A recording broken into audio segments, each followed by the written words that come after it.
As some of you may have seen, there has recently been the Whitepaper report. There's various points in there. Obviously, the devil's always going to be in the detail as well. And we were discussing, off the recording as well, about how there's probably going to be loopholes created, and it's probably going to take them 3 to 6 months to shut down a lot of those loopholes as well. But I think the more you read into it and actually look at it, it is actually, in my mind anyway, a really balanced report. Yeah.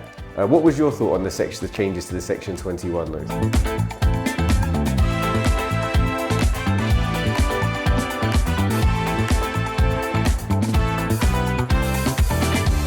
Hi, and welcome back to another conversation with myself, Kaz from Property by Kazi. Today we're here to do something slightly different. As some of you may have seen, there has recently been the Whitepaper report, which is effectively some of the largest changes to social housing in recent years. And we're just going to come and discuss some of the issues that have come up, the pros and cons between the report that's been outlined, and to see what you guys think of it as well. Today I'm joined by Saif from SDGB Properties.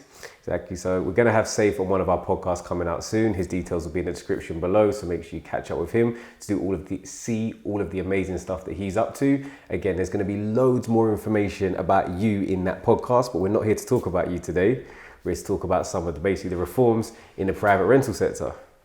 I don't know how much any of you have read about it, but typically there's always been almost like that landlords sit on this side, tenants sit on that side, and there's been a disbalance of power between the two. And effectively, that's been one of the main focuses of the report, to effectively readdress that balance of power between tenants and landlords and find a system and and legislation that works for all parties involved. Yeah. So I think it's levelling up, certainly, and they're trying to find a balance now. And I think the other thing you got to remember, this is quite a political move as well. We don't want to go into politics, but it is quite a political move because elections are coming up soon, etc. And a large part of the UK population is made up of renters. So I think they want to be seen as trying to be a bit fairer. And obviously this is where the white paper is kicked in. So there's various points in there. Obviously the devil's always going to be in the detail as well. And we were discussing, off the recording as well, about how there's probably going to be loopholes created, and it's probably going to take them 3 to 6 months to shut down a lot of those loopholes as well. So naturally, as you get with a lot of this stuff, it's going to allow people to be able to do stuff around the actual law itself. But I think, should we start with Section 21, because that's the biggest one and everyone's That's the biggest one. I think the thing is, at the moment, obviously it's a suggestion effectively of where the private rental sector should go, where the requirements should move. But a lot of the time when something like this does come out, humans, we're naturally against change. It doesn't matter for good or for bad. Sometimes we hear change and we run for the hills. And I think that's almost was my first impression when I saw it. The headlines were no more non-fault evictions, abolish Section 21, which as a landlord you think, hang on a second, you're telling me I now don't have the responsibility and the control over my own asset. But I think the more you read into it and actually look at it, it is actually, in my mind anyway, a really balanced report. What was your thought on the changes to the Section 21 notice? I mean, I think that the whole point of it is, and there's going to be winners and losers naturally, but I think the whole point is they're trying to get away from people making effectively people homeless or getting them out of the property within a reasonable time frame for really no reason of their own. So the whole point of that Section 21 is usually, I think, I can't remember the exact stat on it, but I think 50 to 60% of people that sell their homes or whatever use Section 21, or people that want to go and move back into their homes as well. So I think the whole point of it is if you're renting the property, you've abided by all of the terms and conditions in your AST, which is your short hold tenancy agreement, you pay your rent on time, you're a great tenant, you look after the property. Why are you a victim of being told to leave your home, which you've created as your home, you think of as your home? Because we need to play devil's advocate here, right? So it's preventing people from being able to feel like it's their home, and they're always feeling like there's a sense of insecurity. And I've seen it because my brother, he was renting for a set period of time, and he really struggled to find something. And every time he found something, the landlord would want to move back into it because he was renting the kind of properties that it was a first-time landlord, for example, accidental landlord that used to live in it, moved away, rented it. And it's quite difficult to find good quality accommodation where you can call home for a long term is quite difficult. So they're trying to move away from that, and they're trying to do this whole big blanket of no Section 21s, only Section 8s, which is basically if there's a breach of the contract or the tenancy agreement. I think the thing about it is that we're talking about somebody renting a property and viewing it as their home, and somebody who owns the property. And as much as it is somebody's home, it's still their asset. Yeah. And there's that crossover, because is it an asset or is it a home? And if I own an asset, there's an argument that I should be in control of how I want to use said asset. So, even if somebody's a great tenant, what if in recent instances, for example, what if you're managing the property as a HMO with bills included? So you had a load of tenants, paying the bills, but because of increased fuel prices, utility prices, that no longer was a viable option, and therefore you wanted to turn it back into a family home. Now, those same renters wouldn't necessarily be the people that wanted to rent it out as a single family dwelling. Yeah. So I think there is, consideration. I think there does need to make sure that it does protect the landlords in the same way it protects the rentals at the same time. No, I agree. And I think that the reality of, if you look at if you surveyed 1,000, let's say tenants, for example, and it could be the best quality tenants in the world, at some point they would have breached their agreement in some way, shape or form. It could be the smallest little thing ever, but they would have breached their agreement. So technically, under the Section 8, you could probably use it at various points. Now, they probably don't even realise that, and probably landlords don't even realise that they've breached the agreement, right?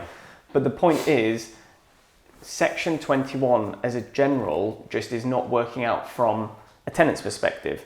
However, from a landlord's perspective, they need that level of control. I think we're going to get to a point where maybe Section 8 covers a few more things. So it's not just breach of tenancy, but there should be a few more things added to Section 8, and it becomes one section rather than being able to use Section 8, Section 21. And really Section 21 is, everyone's heard the story of Fergus Wilkinson. Is it Ferguson, or I forgot his name anyway, one of the biggest landlords in Kent. He just get all of his tenants out when he just feels like it. He wants to get the properties re-rented out for hire. He wants to sell them. He wants to do this, that and the other. And he just wasn't treating his tenants in the right way. So you mentioned just that, potentially evicting tenants when they weren't willing to pay, the increased rental amounts. Yeah. Do you think it should be standardized then in terms of a maximum cap on how much you can increase rents by? Do you think there should be a process when it comes to rental increase? Because if effectively, your reason for potentially serving somebody notice is they don't agree to your proposed new rental increase, where do you go from there? It's a good point. We've, over the last couple of months or so, we bought more properties that are tenanted than we've ever bought. And that's come with its own complexities, because we bought properties that are under rented, you've got no deposit, no guarantor, which is not our norm. We wouldn't do that. And we found that it's way more challenging having to deal with those tenants rather than if it was an empty property, we refurbed it, put our own tenants in. That's the easiest part. But it just so happens that that's what we had on the table in terms of properties. So we found anyway that when we bought it, so we obviously served generally the Section 48, just to say this is a new landlord. We then look at serving a Section 13, which is the rent increase. And I'd probably say 9 times out of 10, the tenants haven't had a rent increase for the last 10, 15 years. So they're like, why is my rent increasing? It's quite a large increase. And the problem is a lot of tenants have had it so good because they've had previous landlords that have not increased their rent for such a long time.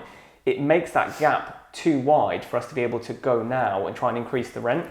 So the reality is, I do think a cap, but a regular cap is much better than just basically saying, I'm going to go from this to this. But it should be done consistently, because if it's done consistently, so if it's, let's just say 5 to 10% on average a year, just for example, over a 10-year period, that rent would have doubled. And that's fair.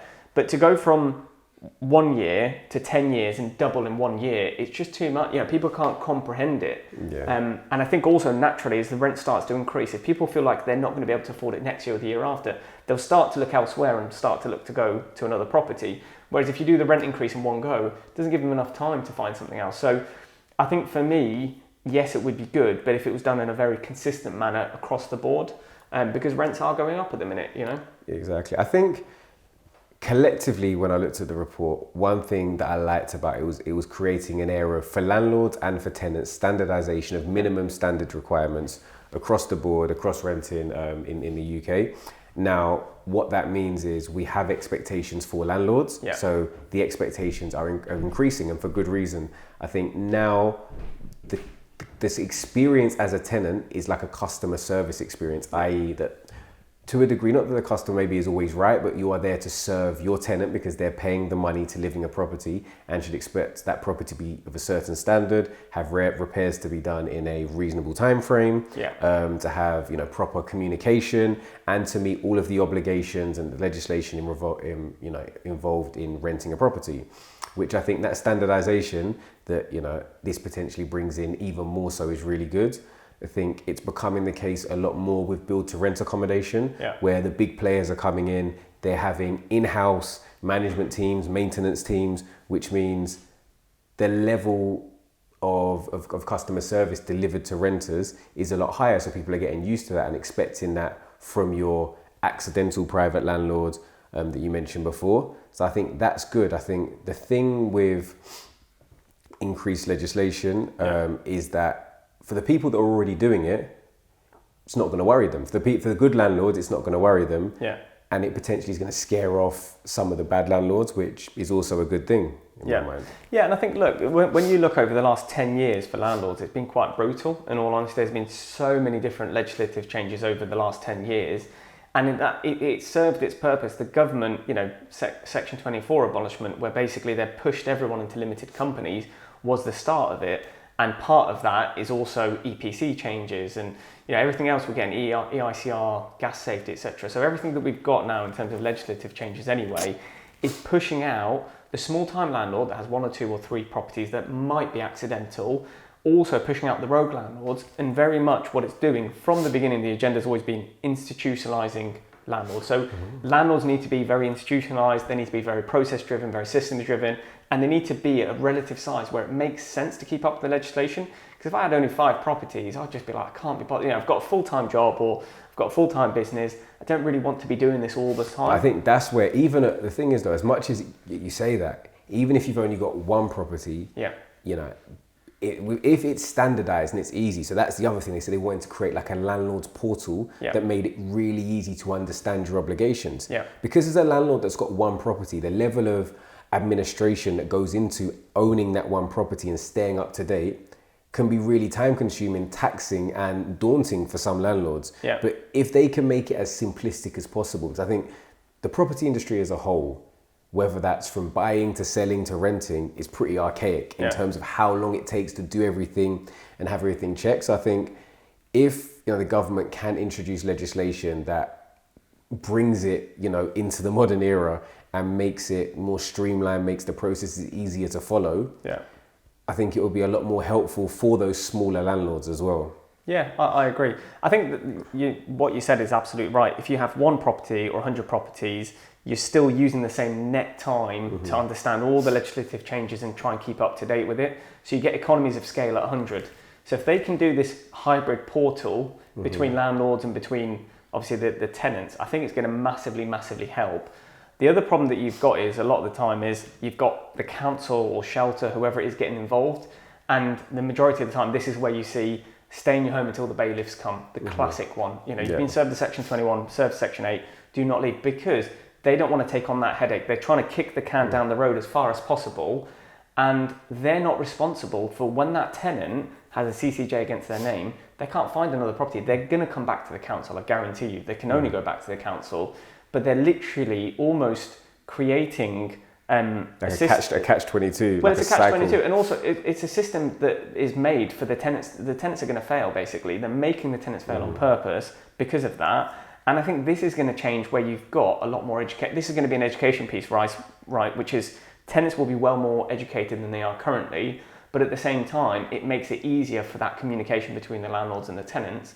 And I think that way you take out all the friction with, I've been to the council, they've said to do this, or I've been to shelter, they said to do that, with, right, I'm speaking to the landlord directly or to the agent, whoever it is, and actually we're being quite amicable. Because 9 times out of 10, what you'll find, and I've done this myself, I've gone on, we've had properties in rent arrears or properties where the tenant isn't responding, whatever it is, I've gone and knocked on the door myself.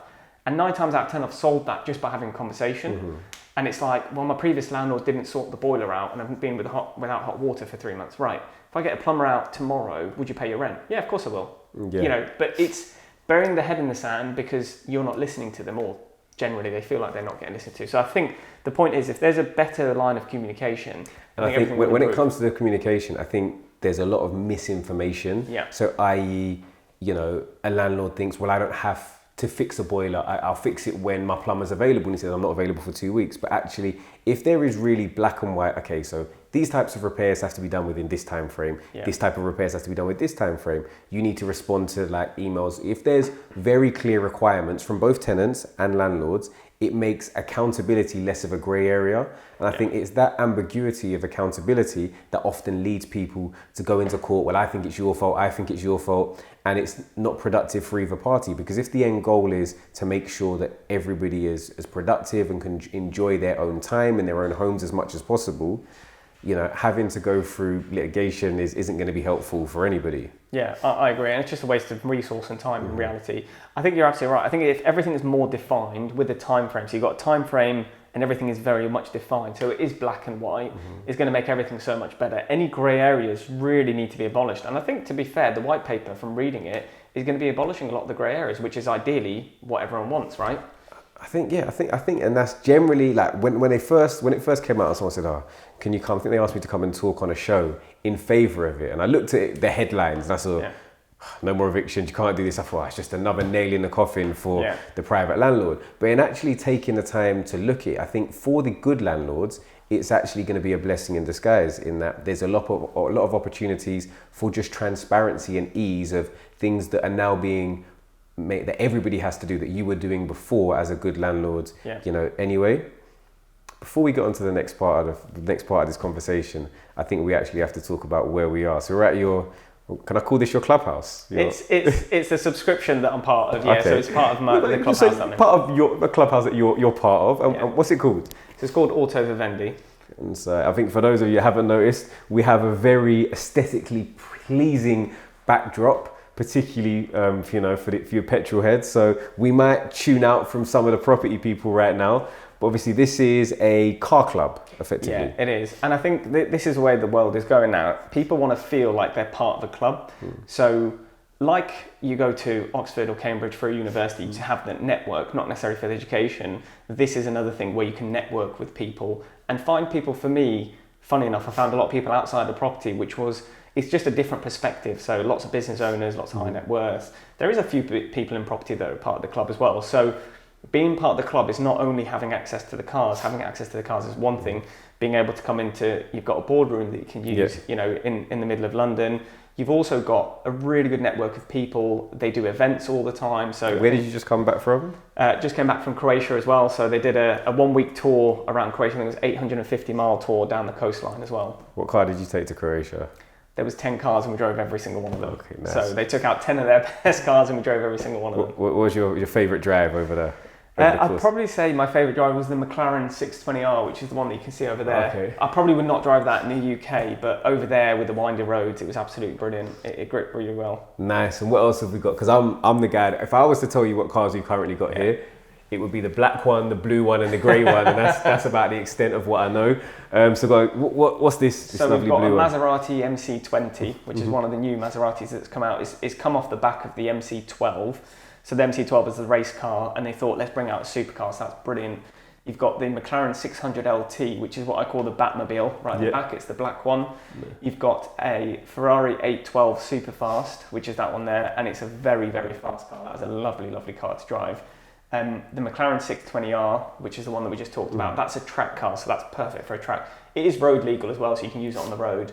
We've got the Rolls-Royce Wraith as well, which is just do you know what? Talking about property, I got invited to a black tie event in London with one of my local estate agents that I do loads of business with, and we took that car out, and it was just, it just changes the whole dynamic, and it allows you to be able to do stuff, events and stuff like that as well. So that's why I like being part of this club, which is great. Whereabouts are we? Where are we based? We're in St John's Wood. St John's Wood. So for anybody that's looking at potentially joining a car club or just wants to find out a little bit more what it's about, the link will be in the description below, and it is Auto Vivendi? Yeah, Auto Vivendi. Or AVV. Yeah, AVV. AVV for me to remember it easier. Brand new series with myself, Kaz from Property by Kazzy, bringing together some of the best developers and development projects across the UK.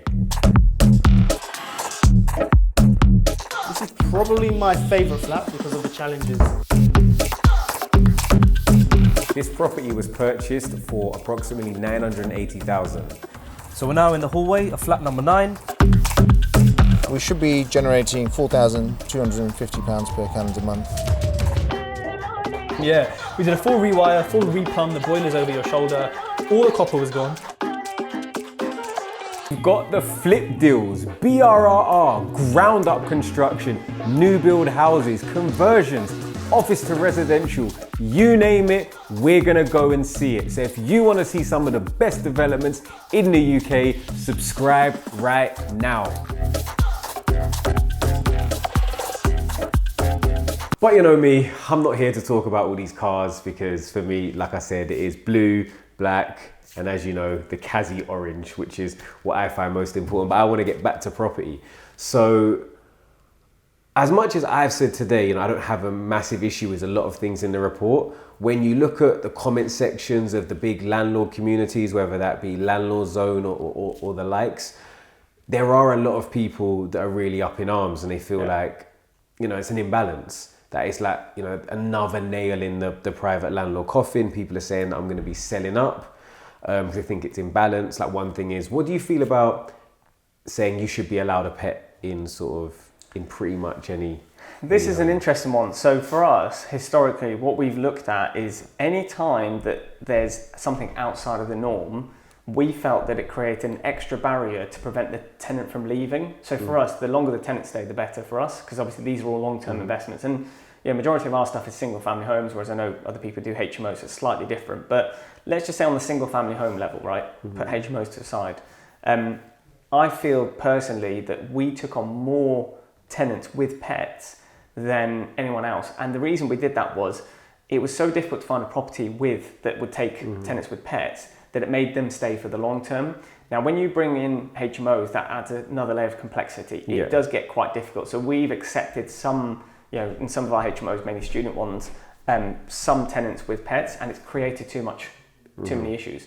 Now, what we do specifically, just as for everyone to understand, is when we took on a tenant with a pet previously, we charged what's called 7.5% pet memorandum fee. So we got them to sign a pet memorandum fee, which basically meant that although we couldn't take more deposit, it was 5 weeks cap, but they were still responsible for the extra wear and tear of the pet, plus they would pay 7.5% extra on their rent. So for us, it was a way of maximising the rent, but saying these group of tenants that feel excluded are actually welcome for us.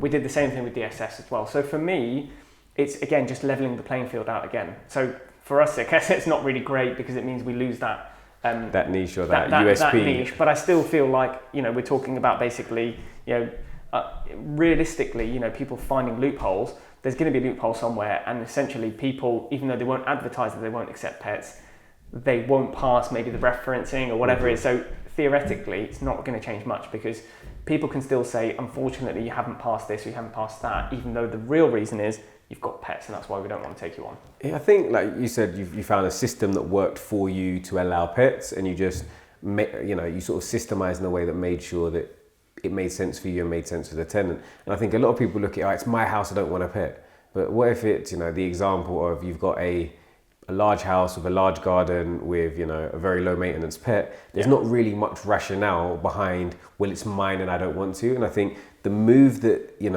this reform is trying to make is that for it to not just be deemed as your house, that yes, it's your asset, but it's the renter's home, and to allow for a degree of flexibility.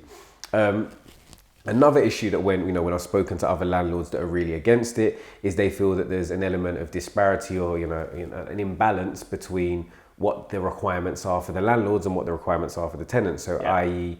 there's going to be a bad landlord register for the people that are registered with the redress schemes, that you will be registered as a bad landlord if you don't fail to meet the requirements of the tenancy or as the requirements of a landlord. However, there isn't the same in place as a bad tenants register. Do you think that there is still an element of imbalance in what's being proposed? Yeah, I think there is, and I think whatever happens when there is an imbalance over time, that will be balanced out again. Because if you have loads of landlords leaving the sector, just for example, as a result of an imbalance, what's going to happen is less properties in the rental sector, rents are going to go up, the renters are going to complain that you're driving landlords away, and then everything balances out again. So effectively, anything that feels imbalanced is going to balance out again. Do I feel like this specific point might cause an imbalance? Most likely. I think this is why I always say to people, if you do have a tenant that's been a problematic tenant, i.e. hasn't paid the rent or created some kind of situation that has cost you money, put the CCJ in. You know, most people are too lazy, most landlords are too lazy, they don't want to do it. It's an extra step. It's like, oh, they've left, I'll just write the debt off. The point is it's principle, because you're ruining it for other landlords that essentially will end up taking them on. Because if they saw the CCJ in place because it's a lack of rent payment or maybe damage to the property or whatever, you're not going to take them on, no one else is going to take them on. And I think if you're not doing that and landlords sticking together and saying, as a matter of principle, we're going to put an MCOL in, try and get a CCJ against a tenant, then how are we ever going to come to a point where it is a level playing field? Because we can say, genuinely, anyone that's been referenced, anyone that's got a guarantor is a great tenant. We can't say that now because there might be certain CCJs not showing up. And people are just, it's a continuous cycle of that tenant's moving from one landlord to the other and just causing so much havoc along the way. Someone just puts their foot down. Accountability for all parties involved. Accountability. But if you can put that into an easy register or something like that and take away the hassle from the landlords from having to go down that route and the cost as well, don't forget, you know, there's a cost to put an MCOL in, then I think that's going to allow letting agents, landlords to say, do you know what? We know that 99% this tenant's going to be great because they're not on that register or whatever it is. You can't generalise, but you know, 99% of the time you're going to be right if you're looking at stuff like that. So you touched on it briefly, but what do you think, if any, impact this is going to have on the, you know, on the housing market, or i.e. the private landlord market, private rental market? Do you think it's going to be something that's going to make landlords shy away? You've heard people saying, well, I'm going to sell up. What impact do you think it's going to have, if any? But it's going to have the same impact that it's currently been having anyway. So this is just part of a bigger piece of what the government has already been playing out for the last 10 years, right? And that's literally a case of drive out all of the old school landlords, drive out all of the rogue landlords, and drive out all the accidental landlords. The agenda's been going on for nearly 10 years now. And all this is going to do is just accelerate that trend. So what will happen is those people will end up selling up their houses in terms of landlords. The people that we buy in them could be owner-occupiers or it could be investors, but it's institutionalising. The investor side of things is becoming more institutionalised at the minute. So I'll give you an example, because obviously we've got the cash buying company, we get contacted by lots of different companies. One company that contacted us, they literally went out and raised £80 million, $80 million from a pension fund, and they're literally going out and buying £8 million or £8 million, I think it's £8 million worth of property on a monthly basis. And it's the exact same properties that we would be buying. Terrace houses or semi-detached houses, suburban locations, 100 to 200 grand type houses, maybe a touch more. So then we're now competing, not just against other landlords, but against institutions that are raising hundreds of millions of pounds, you know, nationwide basically and worldwide. So the point is on that's becoming more prominent. You can see the institutionalization, the institutions coming into this market. But also what it's going to create is if that property then goes to an owner-occupier, there's one less property in the rental market. There's one less property for the renters to choose from, i.e. supply and demand. Rents go up because supply comes down. Just to add into the complexity, as of today, inflation's at a real high. We've got the stocks and shares market down, the crypto market down. So if you're a 60 to 65-year-old landlord that's owned 15, 20 properties over the time and you're looking to sell up, what do you do with that money? Because if you put that money in the bank, you're losing 9 to 10%. And the weird thing is, if you put it in a pension fund, they're putting it back into property. Well, that's the point. And also, if they're not doing that, they're putting it into stocks and shares, which is down. So because at the minute, you've really limited options. If inflation wasn't in the picture, forget about stocks and shares and crypto, you put that money in the bank, that's fine. But add into that complexity COVID and cruise ships being down, holidays in general being down, people not spending money. If you can't spend your money, if you can't put it in the bank, you can't put it in stocks and shares, you keep it in property. Hence why we've not had loads of properties coming into the market, because landlords are saying, let's keep hold of them. And that's the thing. So I think that's a really good sort of holistic answer to what potentially could happen. I think there's loads of different arguments, like, off the back of supply and demand. Is a landlord just going to get tired and say it's one lash too many and I'm giving up, I'm throwing in the towel? But I think the other side of it is, as much as there is increased legislation, is increased administration and costs for landlords, be that through changes in taxation and other changes in requirements, rents are going up. Rents are going up starkly. Have had, some of the most drastic rent increases across the board over the last 18 months. There is an undersupply of housing. The government have failed to meet, housing sort of quotas of new builds of homes. So population is increasing, the housing market unfortunately isn't being able to keep up with that. So as you mentioned, supply and demand, that as those rents go up, it becomes a more attractive investment. It's sort of chicken and egg in which way it goes. And I think it will sort of, there is going to be a little bit of fluctuation, but I think over time, when you look at the market outwardly, it's going to increase and, stay quite buoyant, which I think is really interesting. But it's just the overall conversation in regards to, where is the market going? What impact is this going to have? And you touched on all these other things that are happening outside of just this report, i.e. the impact of COVID and the spending, potentially austerity measures that are coming in, crises in terms of international crises, be that with Russia and Ukraine and other stuff happening as well, that I think it's, for want of a better word, a really interesting time. Yeah. But in a time where markets are moving, I think it's always an opportunity as well. Yeah, you've got to adapt. I mean, look at what happened in March 2020. March 2020, I remember this very, very vividly, but at the end of March 2020, I was getting phone calls from estate agents saying, those properties that you offered on that you didn't get, they've all come back, basically. It's like Armageddon down in London. Everyone thought it literally was the end of the world, for a lot of people, from the economic point of view, from even from a health point of view. So that really sent shockwaves. But the reality was, it was about being consistent, adapting, and I think that's the real key, is how do you adapt, basically. And just basically just trying to, it's proper, I'd say, logistics management, and somewhat within COVID crisis management as well. But just looking at things from a long-term point of view, it's that whole old age saying, if you're in doubt, zoom out and look at the long-term property.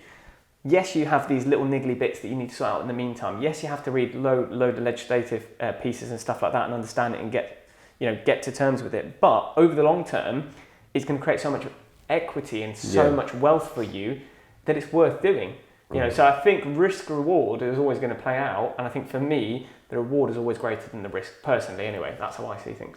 That's it. Well, I think this has been another great conversation. We are today down at AVV Home and a Supercar. I'm Kaz from Property by Kazi, joined by Saif from SDGV Properties. Again, that's our say on the matter, but we want to hear what you have to say. So if you do have a comment or anything that we've said today, let us know in the comments. If you haven't already, make sure you subscribe, and we'll be back next week with some more property news.